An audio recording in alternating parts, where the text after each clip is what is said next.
of the Time2 Club, and we have put the Time2 Club together for women to kind of have a space to get together and have time to give back to yourselves. So thank you for giving your time this evening. And we are very lucky because we have the amazing Jen, who reached out to us, and she kind of wanted to kind of work together and put something on to inform women, because there's so much misinformation on the internet, and it's always good to have, you know, a credible source. So we thought it would be a good opportunity to kind of do this today. And we had over 50 women sign up to the Eventbrite. So as we said, that will all be sent out to everybody. But yeah, I will hand over to Jen, but thank you again. Hi everyone, really nice to see some familiar faces and some not so familiar faces here.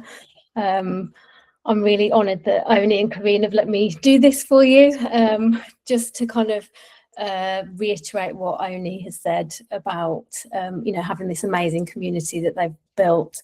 I think it's so valuable that women support women, and I just feel really passionately that I want to kind of be there as a support and sort of you know, dispel any myths I think we're given. So on that note, I will get started. Just a little bit of housekeeping. I've mentioned, I don't know if a few of you kind of late additions didn't hear. So this is being recorded. If you would like to ask any questions kind of as we go along, please feel free. There is a chat function, so it should be under like a little, there's like kind of like a squarish speech bubble with some little lines in. I'll put a message in there now just so that you can see. So like, I'll just say, hey everyone. So it might pop up. So it's there. Hopefully you can see that and you'll be able to find out where you can ask questions as we go. If it's something that's really, really relevant to what I'm talking about at the time, I'll try and address it as we go. But there will be an opportunity to ask more detailed questions at the end, either through that chat function, or feel free to raise your hand and then I can unmute you and you can ask on camera if you feel comfortable to do so. But yeah, I'll try and cover as much as I can, and this is kind of a very rich subject, so please bear with me. I could go into so much detail, but I kind of want to give it a bit of a, stay fairly general, but kind of give you some tools and understanding to really help with your understanding of nutrition. So yeah, I've never done anything like this before, so I will just thank you in advance for your patience. If there are any technical issues, I'll try and resolve them as quickly as possible. And if, touch wood, the Wi-Fi doesn't go out, but if it does, bear with me and I'll be back on as soon as I can be. So with that, let's get started. So, fueled and fearless. I think there's such a lot of fear around nutrition, and I think we're given so much information that we're kind of scared to get it wrong, essentially. I kind of came into this really wanting to support women, and I'll give you a little bit of an overview if you don't know who I am. So about me, I am Jen from Wolverhampton. I run Thrive personal training. I'm 40, I've got a 10-year-old daughter, I'm a personal trainer and coach. So this was a career change for me in the last few years. During COVID, I went through fertility treatment, which really affected me physically and mostly mentally and emotionally. I turned to the gym as a kind of punishment, I think, as we often do, really trying to, you know, just thinking that my body was broken and it wasn't good enough. And but I found that it really was a huge help to me mentally and emotionally. I really got a lot out of it, and it built my confidence again, and I really want to share that with other women. I'm based in Wolverhampton and online.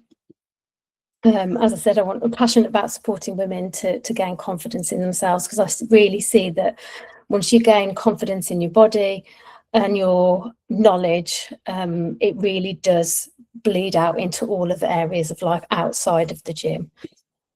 And I'm really committed to only basing my knowledge and advice in evidence, in science-based evidence. And I like to support women in a really holistic way. So there's a lot to be got out of the gym, but I think a huge amount of what can really help us is the support outside of that. So it's, yes, it's the exercise and the strength that you get from gym sessions, but it's the knowledge of the nutrition, how you balance that with real life, how sleep feeds into that, and all of the other things around it, and looking at your whole life as this big picture and how it all fits together. So an overview of this session, we are going to dive into a little bit of science. I'm going to try not to overdo this, but I think it's really important that we do get that understanding of the scientific aspect of it, because that's what underpins all of it. The nutrient hierarchy, so looking at what the foundational elements of nutrition are, and then what we can build on top of that. Mindset is huge. We have such a lot of emotion tied to our eating habits, to our bodies, and we cannot kind of extract the two. So we'll cover a little bit of that, and then we'll have an opportunity for any questions and answers at the end.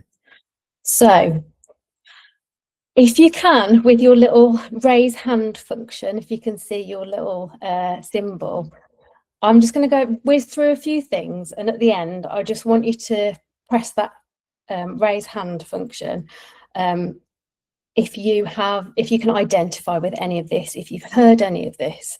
So first, have you been through phases of constantly dieting or yo-yo dieting?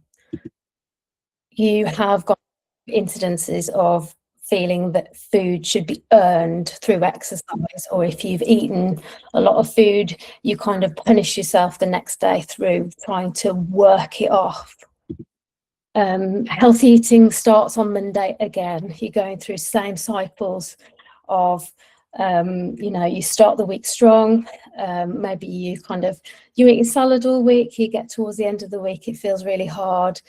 Let's have some treats. Once that first treat goes in, it's kind of a free-for-all. And being good.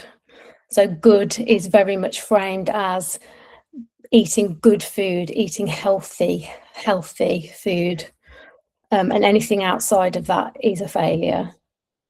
Starvation mode, I think this is a huge one I see on social media. I've seen so many posts recently about, I started eating more and then I lost weight. Hormone balancing supplements or diets that can help with, perimenopausal, menopausal symptoms, or feeling like you've heard that something's wrong with you because your hormones are unbalanced, so you need to eat in a certain way to balance them. Cortisol, inflammation, and insulin resistance. I hear this so much, that these are the reasons why maybe you feel a lack of energy, you've maybe put on weight. And intermittent fasting or time restricted eating is a big one. That is something that we should be doing to get our metabolisms back on track. So I'm just going to have a quick little look and see at those hand raises. So I can see there's a lot there. A lot of hand raises there. So yeah, I think we can kind of all identify with at least one of those, can't we? So I think there is a lot of fear around food, the things that we kind of label again as good or bad. But I want to reassure you that you're not broken. Your body isn't broken. Experts try to sell you these, I say experts in inverted commas, they're trying to sell you a solution to a problem you likely don't have. These green powders again to balance your hormones. Yeah, quick fixes, expensive supplements that you feel like, if I don't buy this, I'm not going to get anywhere. But I'm here to really only use evidence-based science to empower you, because I think a lot of these messages that we get are really disempowering to women, telling you that your stress levels are the thing that is stopping you from getting to go. So let's dive a little bit into the science of energy balance. So when we talk about energy balance, what we're really talking about essentially is energy in and energy out. So again, evidence-based and proven by science.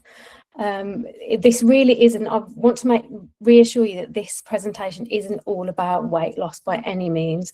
This is about fueling yourself. But I think to go into it and to really educate you, we do need to understand the balance of energy, and that balance is going to determine whether you maintain your current body weight, whether you gain weight or lose weight. It doesn't matter what your goal is, but just to have that fundamental understanding is going to be really important. And as I said, not about food shaming whatsoever.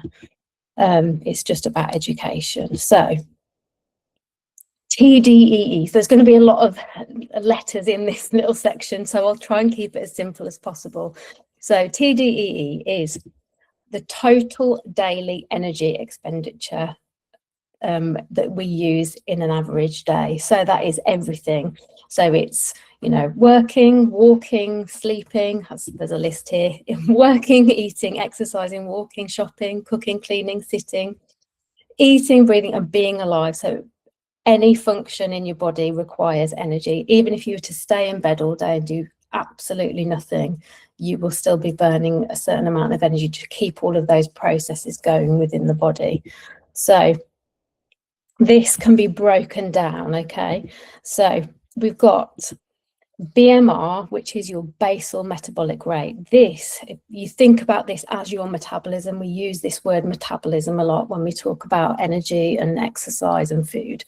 So your BMR, your basal metabolic rate, is, I think of it be the base. It's the base of everything. So if you were to, you know, God forbid, you would never be in this situation. If you were to be in a coma, so you would still require energy to function, energy to maintain your body exactly as it is at the weight that it is.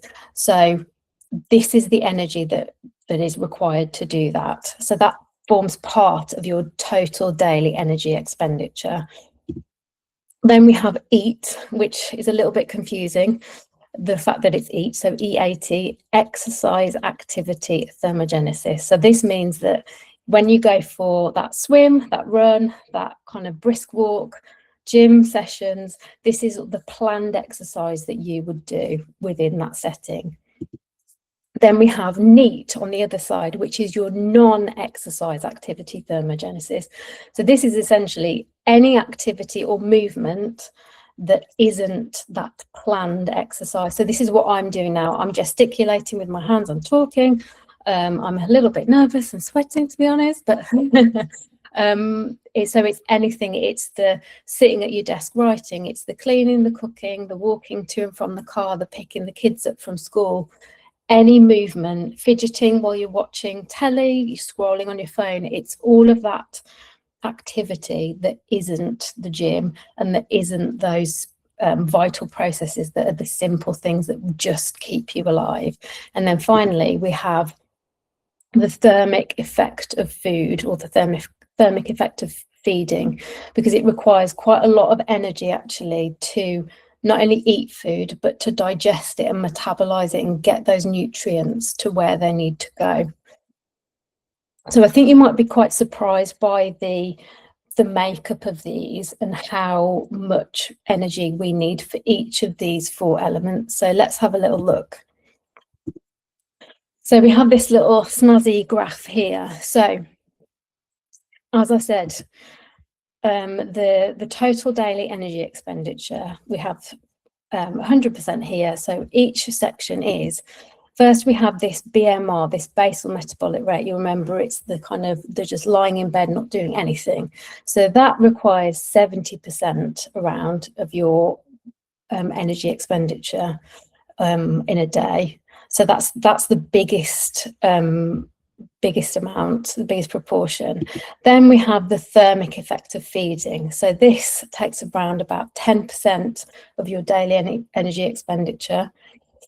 So the next one we have is NEAT, that exercise activity. So all of that walking, working, eating, sleeping, not sleeping, the cooking, cleaning, all of that movement, that fidgeting, gesticulating like I am, that's quite a big percentage, more than the thermic effect of food.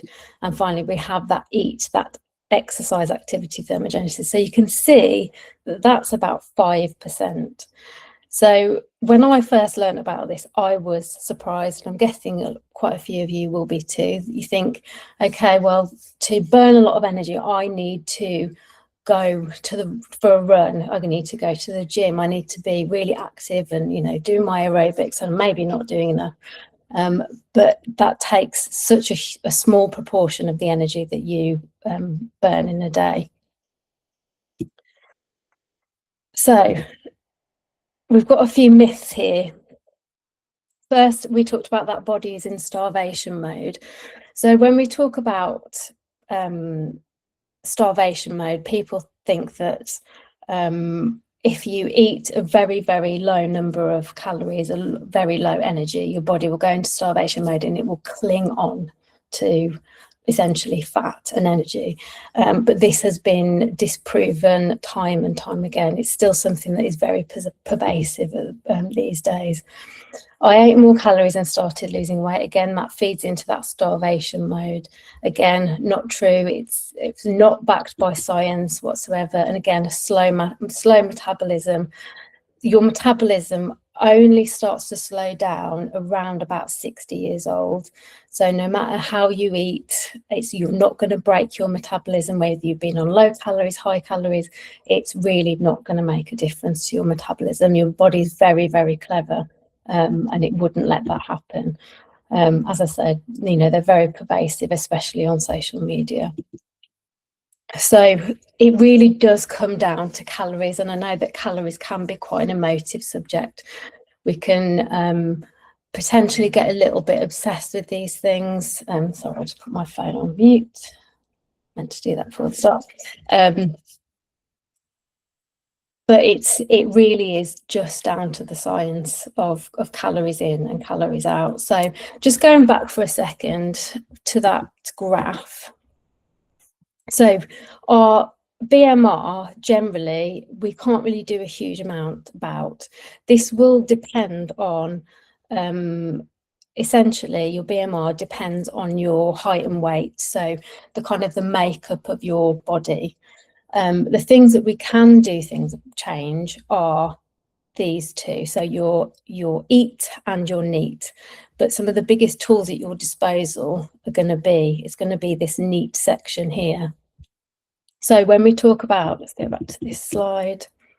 So when we talk about calories in and calories out, say if an average woman, the guidelines are around about 2,000 calories a day. So that's what we would call your maintenance. So anything above and beyond that would be a calorie surplus, an energy surplus. And then anything below that would be a calorie deficit or an energy deficit. So long term, generally, we're not going to eat the same amount of calories every single day. Some days might be higher, some lower, depending on kind of work and social events. But if we are long term in a calorie surplus, that's when we will gain weight. And if we're long term in a calorie deficit, that's when we will lose it. So maintenance, as I said, it will be different for everyone. So it will depend. So let's have a look at our little examples here. So we have this lady here who is 5'2". She does around 6,000 steps a day. So her maintenance might be around 1,750 calories. Then we have this other lady. So this lady is taller. She's 5'7". Her activity level is around about 10,000 steps a day. So her maintenance could be around 2,100 calories. So your body will always try to maintain homeostasis. So as I said, that neat section that you can manipulate, that non-exercise activity thermogenesis, all of that movement that you do that isn't at the gym, that will vary, as I said, depending on what you kind of plan in, whether you park the car right next to the door of the supermarket, or at the other side of the car park, you take the stairs instead of the lift. But also what happens is, if you were to go into quite a severe calorie deficit, your body tries to cling on to as much energy as it can. So you will naturally kind of almost down regulate that activity. So you might fidget less. There might be kind of less processes going on in the body that work, but it will basically prioritize clinging on to that energy and slow everything down. So you'll feel more tired because you haven't got that energy to fuel that kind of movement. You might find that you're feeling sluggish. So, you know, without really kind of realizing, maybe you take a shortcut around the car park. You think, oh, I can't take the stairs today, I'll take the lift. So compounded kind of over days and weeks, that energy consumption will lower. So as I said, the biggest tools at your disposal are that energy in, and then the NEAT, the non-exercise activity thermogenesis, that daily movement. As I said, I do want to reiterate that this isn't all about weight loss, fat loss. This is about just having that fundamental understanding of that energy balance, energy in and energy out. So depending on what you want to do, it may be that you want to maintain and feel better and have more energy. But I think just having this understanding of this energy balance is really important. So let's move on to nutrients. So the hierarchy of nutrients. As I mentioned before, I think I mentioned supplements that you might be being marketed. I want to make it clear that the big rocks are really, really important. When I say big rocks, I mean the foundations of nutrition. And what I mean by that are macro and micronutrients. So you might have heard people talk about macros. So macros are the big three. Macro means big. So the big three, all foods are made up of proteins, fats and carbohydrates in different proportions. And then our micronutrients will be our vitamins and minerals, the small things that are within those macronutrients. These are all essential for a functioning, healthy body. So protein is the buzzword. It's everywhere. I think there's a program on TV last night. I didn't catch it myself, but protein is, it's, I think, for good reason. It's getting, you know, it's very, very popular. You can't go into a supermarket these days without seeing a protein version of pretty much everything on the shelves. So why is it so important? Why is everyone talking about it? So protein, or amino acids, they are the building blocks. So I'm going to use this analogy a few times in this presentation. So if you think about a car, protein is the thing that gives the car its structure, okay?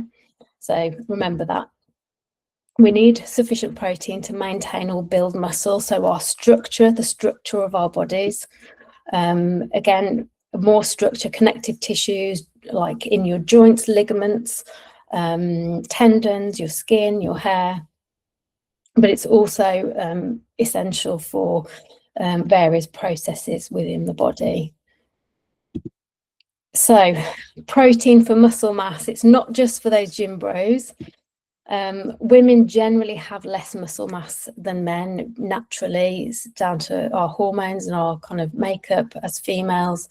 But having less muscle mass means that remember that basal metabolic rate, the thing that uses energy even when we're not doing anything. Because we generally have less muscle, we need less calories, less energy to maintain our body mass and that BMR. So protein is essential to maintain that muscle mass, especially as we age. Unfortunately, I'm guessing most of you ladies here are a similar sort of age to me, plus or minus a few years. So that muscle mass does start to decline in our 30s, losing 3 to 8% per decade, and it is accelerated, unfortunately, by the hormonal changes as we approach and go through menopause.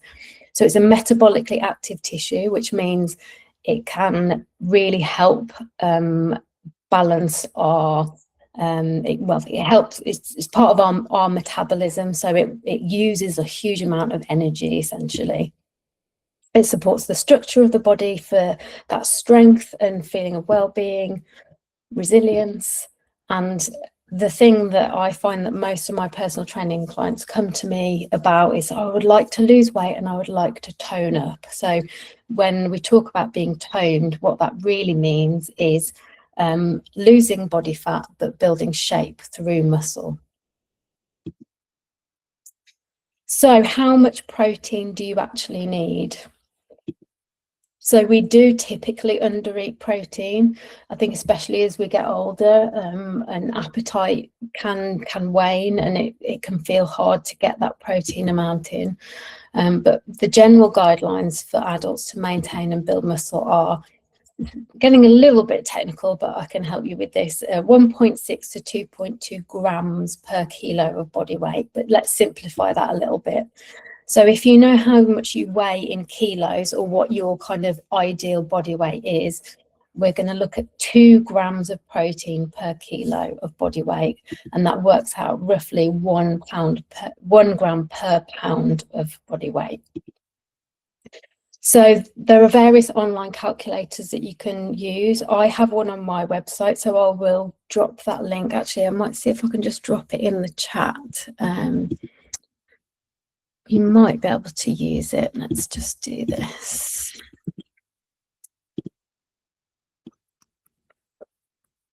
So there's a protein calculator there. Hopefully you can see that. It should give you a kind of a rough idea. But I know nutrition things can be confusing. So protein is essentially anything. So it's your meat, fish. There's high protein in eggs, cheese, Greek yogurt, anything like that. Nuts to some extent. And interestingly, going back to that total daily energy expenditure, that TEF, that thermic effect of food, the amount of energy that is required to digest and metabolize food, 20 to 30% of the calories that you intake from protein has to be used to metabolize it. So say, for example, I was eating a chicken breast that might be, I don't know, 150 calories, 20 to 30% of those calories I wouldn't actually intake as energy. I would burn that off just through processing that protein and getting use out of it.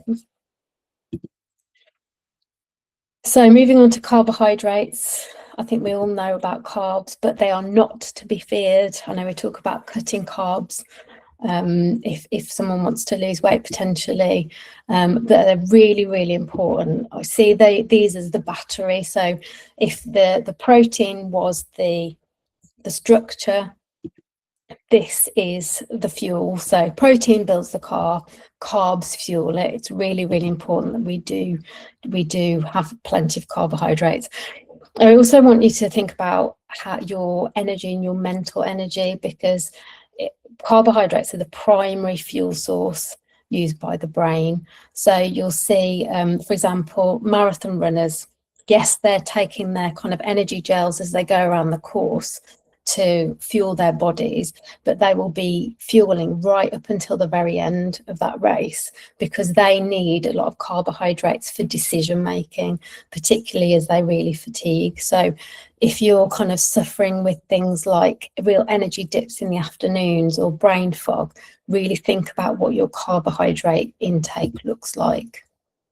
So we have quick versus slow carbs, simple versus complex. So, you know, we've probably heard things about, you know, cutting out refined sugar. So your refined will be your quick carbohydrates, and there is a place for that. They're really useful before exercise. what that means is that as soon as you have them, they will be very quickly used by the body, go into the bloodstream, and you'll suddenly get that lift, you know. And then we have our slow carbs, or our complex carbohydrates, that tend to keep us going for a little bit longer, and that tends to be because there's more fiber content. So this fiber content will slow down that sugar spike and keep you feeling more satisfied. Fats are super, super important. So fats in isolation, fats don't make you fat. They've got a really bad reputation due to the high calorie density. So while it is true that a small amount will have a lot of calories, a lot of energy in, they really are vital. So they're essential for various processes within the body. They maintain hormonal function in the nervous system. I think for women particularly, that hormonal function is really, really important. So we do need, while we should have them in moderation, it's really important that we do include those fats in our diet. They make foods taste good, obviously. I mean, who doesn't love a load of butter on a piece of toast? It tastes amazing.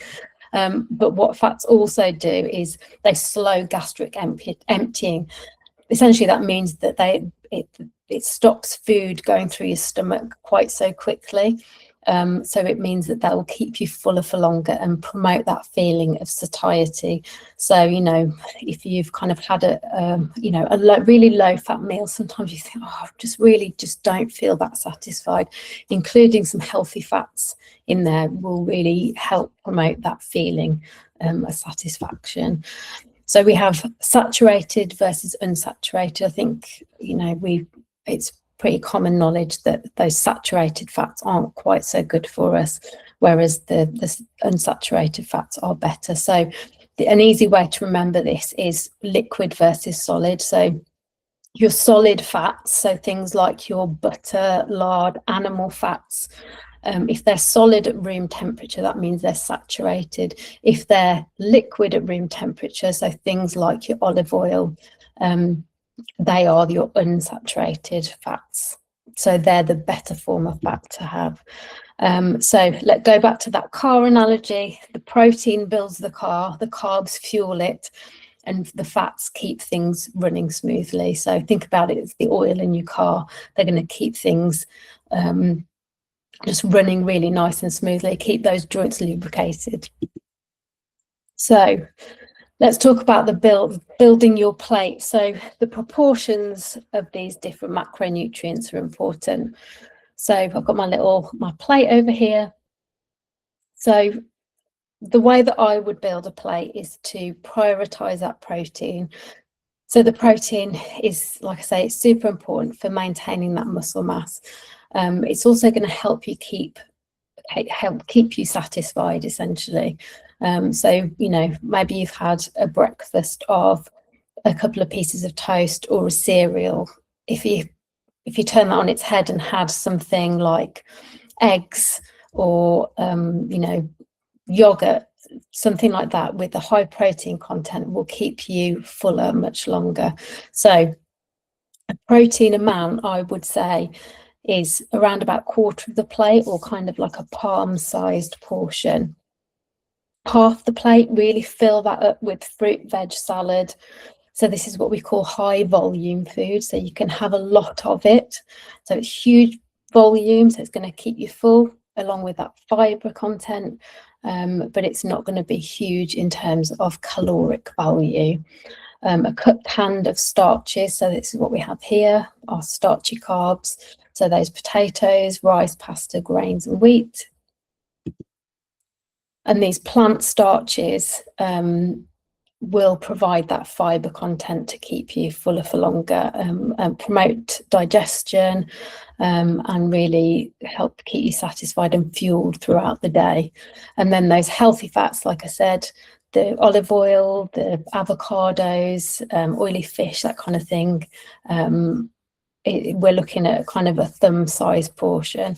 So not so much the oily fish, but the oils within the fish will form a small part of that plate. So as I said, talking about that high volume and calorie dense food. So again, it's not all about calories here. There's nuance to it. You know, there's a lot of different ways of eating.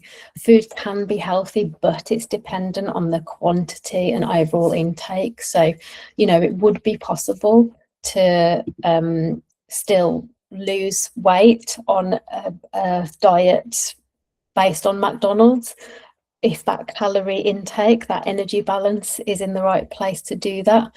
But I think it's really important to acknowledge that healthy food can still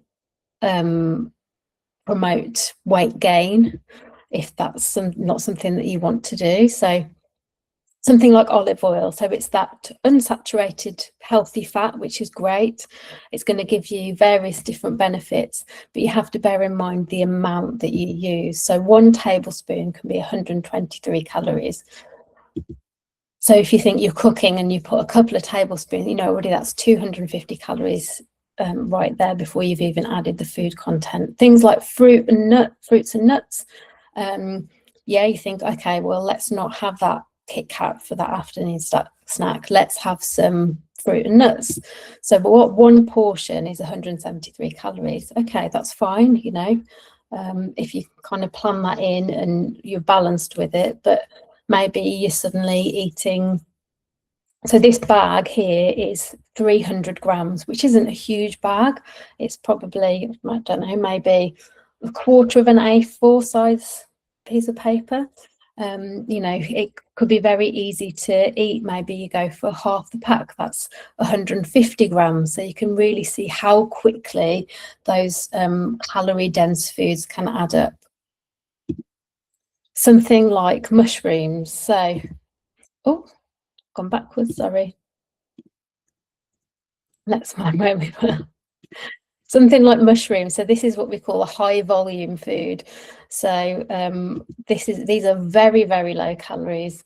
100 grams of mushrooms, which is about half of one of those punnets of mushrooms, is only 8 calories. So these are a great thing to add into food, you know, like your bolognese, your chilies, to kind of add more food volume without adding that caloric content. And sweet things like strawberries. So 100 grams, again, around about half a punnet of strawberries is only 32 calories. So again, I want to reiterate that this isn't about food shame. It's not about labeling food as good and bad. It's just about educating you so that you understand what all these foods do and in what proportions. So it might be that, you know, I have chocolate every single day of my life because I love it. It gives me joy. But I perhaps at times will think, okay, well, I don't need half a bar of chocolate. Maybe I'll have a few cubes and I'll have a big handful of strawberries with it, because it's going to give me that fiber content. I'm still going to get that sweet hit, but I'm going to be having, it's probably going to be 15 calories, you know. So it's about making those educated choices. Again, coming back to that healthy versus unhealthy, you know, it's about balance, but variety without restriction.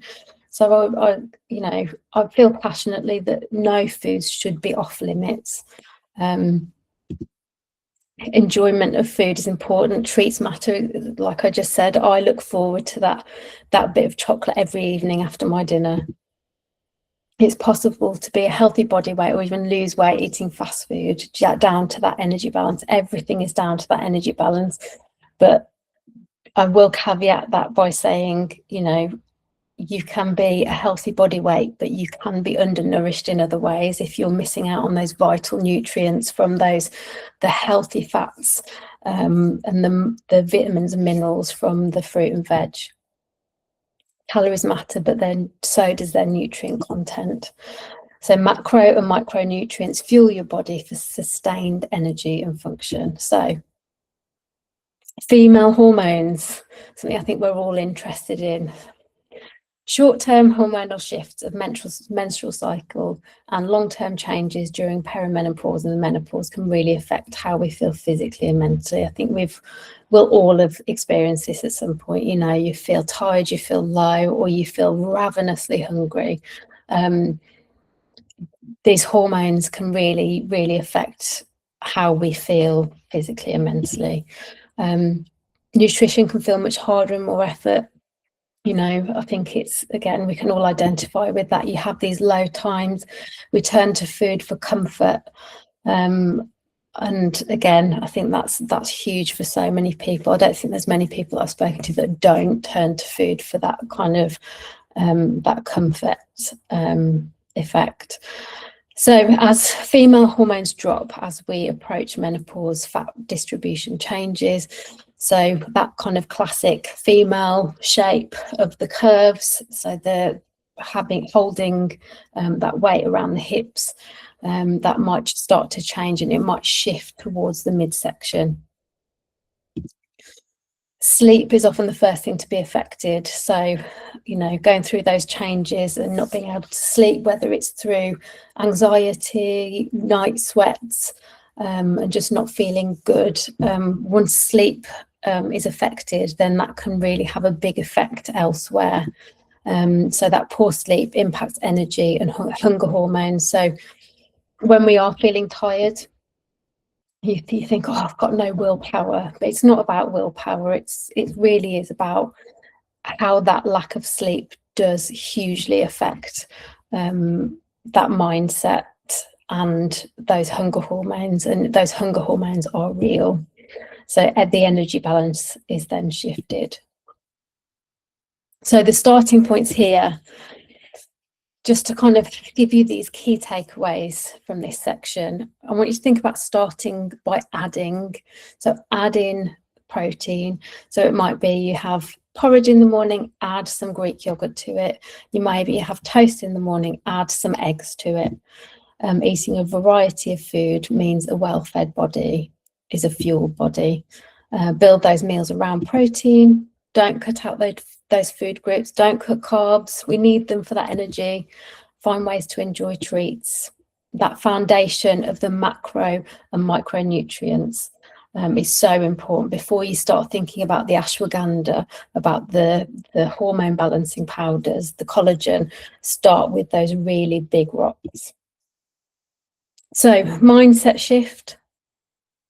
I think this is probably the biggest part of it, to be honest. How we think about things and how we berate ourselves if we maybe don't get things quote unquote right. So no food limits. So food isn't good or bad, no matter what you might tell yourself or what other people might say. There shouldn't be any forbidden fruit, because we find psychologically that once something is off the table and we say we can't have that, we only want it more. The exclusion of food groups isn't a balanced diet. Again, that over restriction, that cutting things out, it really does lead to destructive cycles, and it can just feed and make those patterns worse and potentially lead to disordered eating. So I will say, you know, I'm a personal trainer and coach. I'm not a specialist in eating disorders or disordered eating. I can kind of allude to the kind of basic psychology of it, but if this is something that you feel like you may need help with, I would consult a specialist on this. But I think we can all identify with the fact that food and eating habits are linked with emotions, positive and negative feelings. You know, you have social events, you eat, you celebrate, you eat, you feel sad, you eat, you know, celebration and stress. But we do, I think a lot of us have had feelings of shame attached to those eating habits at times. You know, we spoke about this at the start, have you ever skipped a meal to make up for eating more than you meant to? Perhaps you turn to food in the evenings and then the next day, oh, I'm just going to skip breakfast because I don't deserve it, or I need to make up for that overeating last night. And these binge restrict cycles will just keep perpetuating those behaviours. So it's not a lack of willpower. You may hear about willpower and discipline, but that willpower, it's just not true at all. It can be a coping mechanism. It initially provides comfort and relief. So the soothing effect wears off quickly, becoming shadow comfort. So this is a mechanism within the brain. If you're in a fight or flight state, that really heightened sense of stress the production of the stress hormone cortisol is increased, and this is such a powerful driver. And we seek out that highly palatable food, that high fat food, because that is the quickest way to give our brains this sensory reward and to calm that effect, so that stress response is dampened.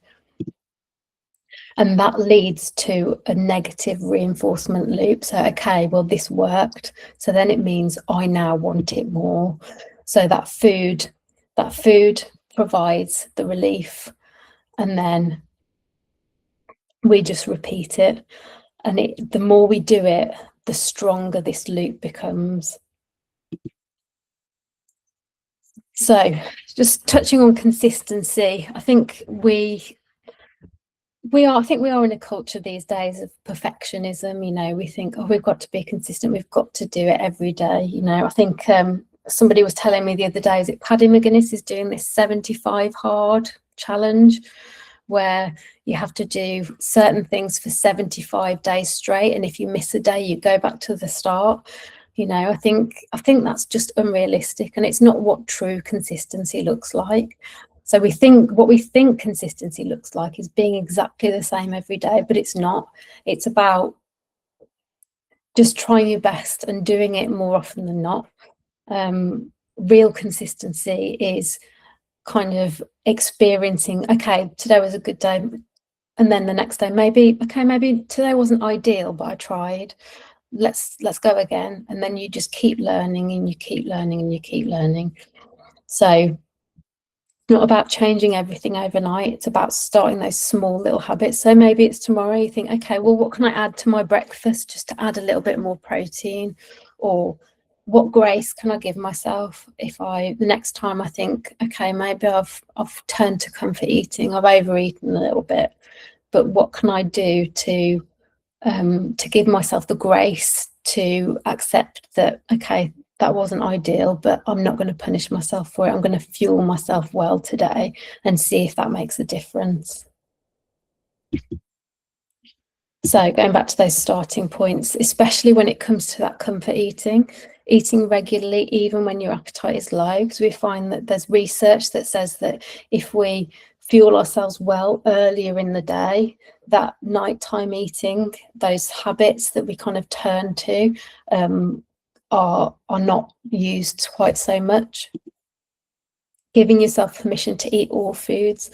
Like I say, if we take things off the table, that's often all we can think about.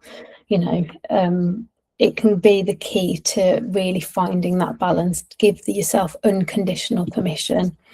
Avoid that all or nothing thinking. You know, it's a practice. Again, that start small. Maybe things won't go that well to begin with, but try and make it as easy as possible.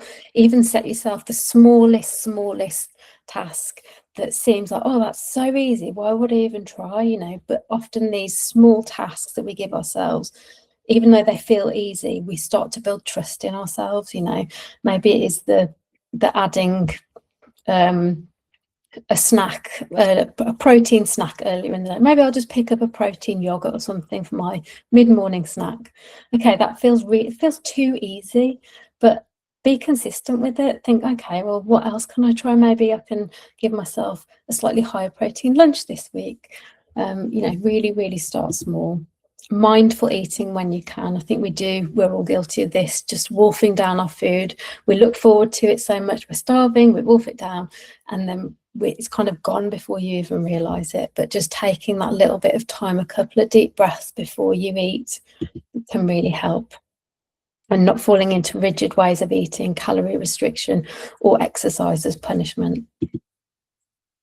Sleep, again, is a pillar of overall well-being. Reducing stress and increasing that ability to cope helps regulate those hunger hormones. So that's kind of everything. It's a bit of a whistle-stop tour. So if anything wasn't clear, please feel free to ask. If there are any questions, let me just check. If anybody would like to ask any questions, if you want to raise your hand, if you feel brave enough to ask in on camera. If not, feel free to ask in the chat.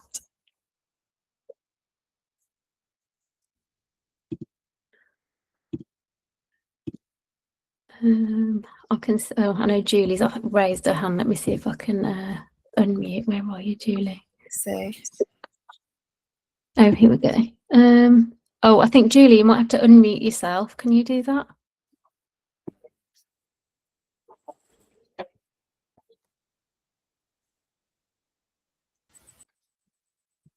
right, I think I've done it. You have, yes.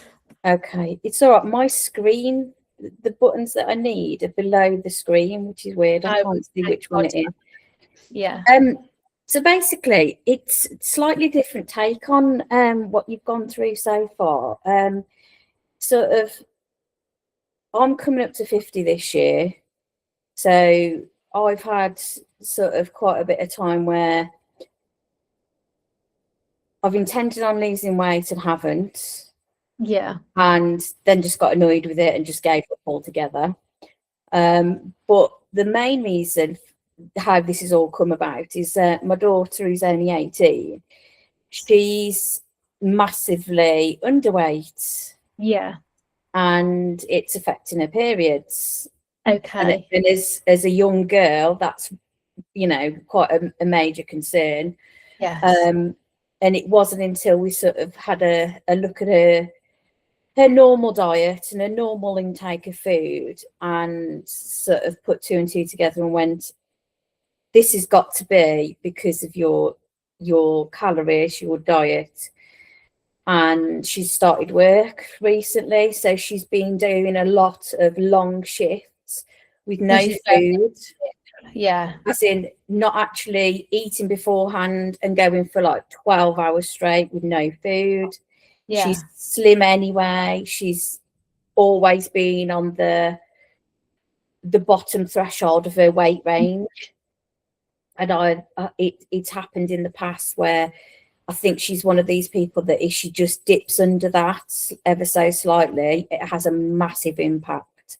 Yeah. So it's just sort of trying to get my head round how best to go forward with it. We're doing what you've just said. I've said you've got to have protein for a start. Yeah. I'd say, Julie, I'd go for the fats as well. And then I had this chat with her as well. She went, I Yeah. shouldn't be having fats. I shouldn't be having fats. I said, no, take that out your head. I said, fats, you have to have them there. They create things within your body that can only use fats to be created, and hormones are one of them for a start. Mm-hmm. So, but her problem is it's not intentional. She just has a very restricted diet anyway. As in, that's just how she is. That's her food choices. So it's sort of trying to find other ways of incorporating something that she will eat, that she can eat quickly before work. It's accessible. She can take some, like a pack of nuts with her or something, to try and get her back up to a more reasonable weight, really. Yeah. Yeah. So it's kind of, it's when talking about that, that food volume. So I mean, I'm guessing that her appetite isn't sort of naturally huge. Yeah. So it's kind of it's looking at how you can add things in without really changing the volume of the food. So adding the calories in. So it would be things like adding the, you know, I don't know what her food preferences are, but adding, you know, the oils, the sauces that are kind of not going to change the portion sizes, but are going to change the caloric density of it. So it's kind of, so she's not going to have to eat a huge amount more in terms of volume. But that's something I can drop you a message, Julie, if you like, and kind of help with that. Like I said, because she's sort of, I wouldn't say it's a habit, but she's sort of through schooling and things like that, and then going to college, and she's in, you know, she's independent, she's out there doing, it's down to her whether she eats or not eats, and what she chooses to eat and things like that. And then when you strip it back and you just think, you're not, your calorie intake is like it's just through the floor. No wonder you're going to struggle, because you're naturally slim anyway. You're not naturally going to be putting massive amount of weight on. It's harder to Yeah. gain that weight Mhm. than it is to lose 2 pounds. To Yeah. gain that, do you know what I mean? And it's sort of, Yeah, I mean, it could be something like, I mean, I don't know what she does in terms of like drinking liquids. If she's quite good at drinking, it could be that, you know, it's a smoothie or yeah, something like that, that isn't going to be about having to eat a meal. yeah, It's going to be, you can add in the calories, you know, so you can quite easily add, you know, an avocado, things like avocado to a smoothie and not really taste it, you know. I understand that there might be challenges when it comes to her food preferences, but yeah, I'll write you down, Julie, and I'll drop you a message, and I'll see if I can get some guidelines together and maybe get a bit of an idea of what. And you may be seeing her at the gym. I've said you need to go and speak to I Jen. did spot you the other day, Julie. I said if you're stuck, she's like, she is determined to put the weight on, and she knows she needs, like with her job now, because you don't realise that she works at Slug and Lettuce, but she's a glass collector, so she's constantly on. So her, and I said, her NEAT, so her non-exercise activity damages will be massive. Yeah. And I said, when you don't realise how many squats are you doing, lifting those glasses and all of that continuously. Like there's days when she's been on and it's been mad. She said, I've not stopped. I said, but you've not ate before you went. You've had almost 24 hours of not eating. Because obviously when she's finished late at night, she's gone straight to sleep. Yeah, so she's exhausted. Yeah, so we can look at potentially fueling throughout the day as well. Yeah, but I'll drop you a message, Julie. Brilliant. Okay, thank you for that question. Okay, thanks. So we've got Joy as well. Joy, would you like to ask? Yeah. I'm going back to what Julie said about a daughter. So if your daughter is having problem with the periods, you need to speak to the GP to refer her to a dietitian, because she's not going to listen to you because you're the mother. So she might listen to the dietitian. Yeah, she's done that herself. She's gone to the GP, but you know what it's like with actually physically getting those appointments in. So she's had a phone consultation, and then she's got a face-to-face that she's got to do Tuesday.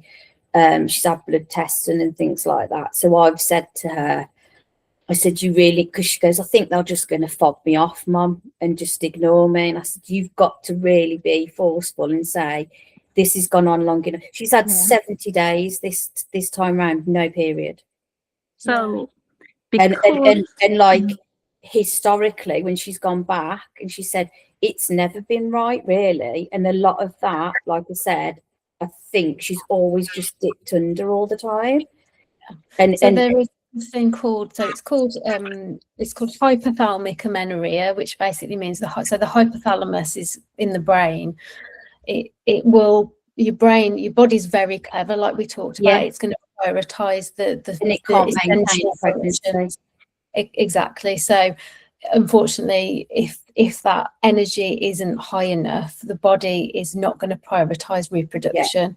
So it'll stop that menstrual cycle, because it's like, right, okay, there's not enough energy availability. It's not in a safe position to be able to reproduce. So that will be the underlying issue. That's what I said. And I said, and I think ultimately it's down to you. You don't. I'm just going to say, the GP's got a duty of care to your daughter. So I'm not sure what she could quote, because I'm a specialist. I tell my patients what to tell the GP, and they'll always get through.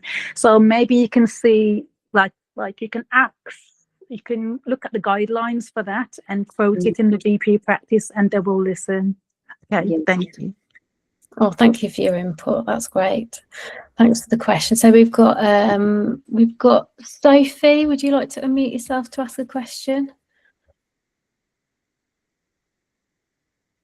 Can you work out how to do it? I can't unmute you, I don't think. You got me? Yes, there you are. Yeah. I suppose mine's a little bit more personal to me and my journey, really. So I've lost quite a lot of weight. I've lost over 4 stone now. and I've got about a stone to go, so I need to get a little bit more technical with it. Yeah. I use MyFitnessPal, and Yes. I know that the protein that I need to have is roughly about 50% of my daily intake. Right. And when you track your macros on MyFitnessPal, it comes up as protein, carbs, and fat. Yeah. So I'm just wondering, like, if I know I need to have about 50% of that as protein, what percentages do I need to have of the other two? It doesn't really matter. I think as long as you are, as long as you're feeling like you've got enough energy and you have got some fats in there. So what we don't want to do is lower the fats too much, like I said, because they are really, really important, those healthy fats. Do you know how many grams of protein that is that you're having? Yeah, so I think it's roughly about 150 gram of protein. 50 grams. Okay, that's quite high. So I'm about 82 kilo now. 82. Okay. So in really what we do, how tall are you, Sophie? 5'9". I see you're quite tall. Okay. Yeah, I would say roughly percentage wise, you can kind of play about with it. It's not really, are you doing a lot of exercise? I'm strength training sort of 2-3 times a week. Okay. What I would generally do is you could go higher on your carbs on training days, Yeah. and then the other days not worry so much. So protein is your big rock you put in first, Yeah. and then with your carbs, I wouldn't worry too much about that. I think as Okay. long as you're not cutting out a food group altogether and you Yeah. kind of feeling good, I would experiment, like I said, with that higher carbs on your training days, particularly before. So go for something like your simple carbs before a training session. Yeah. So something that's quite sugary before to fuel you, and then you can have a decent amount of carbs after to replenish the stored carbohydrate, the glycogen that you store in your muscles, and that will help you with your energy levels and recovery after that training session. But it's not the carbs There's and fat nothing hard and fast, like no, yeah. No. I think the protein grammage amount is the thing to focus on, and anything outside of that is kind of a bit of a movable feast, if you like. Okay. Thank Yeah. you. Okay. No problem. Any other questions at all? Look, anything in the chat? No, not that I can see. Okay, so I think we'll have run over, so I appreciate you all staying on. Just to finish off, I'm more than happy to help and support anyone in any way that I can. So please, if you think of something later, you want to message me, please feel free. I will be sending out a recording of this and a couple of links to resources. So I'll send out a link to a protein calculator. I'm also more than happy. I've got a little appointment page if anybody would like to just have a quick chat, of half an hour chat, no obligation. And I know nutrition is very, very personal to everyone, and everyone's got different backgrounds and different needs. So if I can help and you'd like to book in a free consultation call, I'm more than happy to do that, and I'll send out the link to that. I'm potentially thinking about doing a 6-week challenge for kind of accountability, no matter what your goal is. But if you would like some kind of ongoing support, education, and also that sort of group accountability, if anybody's interested, please let me know. And there's just my sort of information there. So my Instagram is @thrive.jen, and my website is thrive.pt.co.uk. So you can find all my contact details in there, or you can drop a message in any of the Time2 groups and take it from there. But that's all from me. I apologise again that we've kind of gone over. But yeah, this has been great. Thank you ever so much for coming. And Ione, I don't know if there's anything else you'd like to add at the end. I'd just like to say thank you, Jen, for doing this, because I think it's really important, and you've shared a lot of key messages and takeaways from today. So thank you for your time. And if anyone has any suggestions for any other things like this going forward that we can put together for you on different topics, let us know, because I do think that there is something powerful about women getting together, and there's that community sense as well. Yeah, absolutely. No, it's been an absolute pleasure. So yeah, anything else I can help with, or like Amy says, any of the topics, let us know. Thank you very much. I'll say good night, and it's getting late on a Sunday night, so all go and have a Thank you, nice. Jen. Thank you. Take care, everyone. Bye, Bye. everyone. Bye.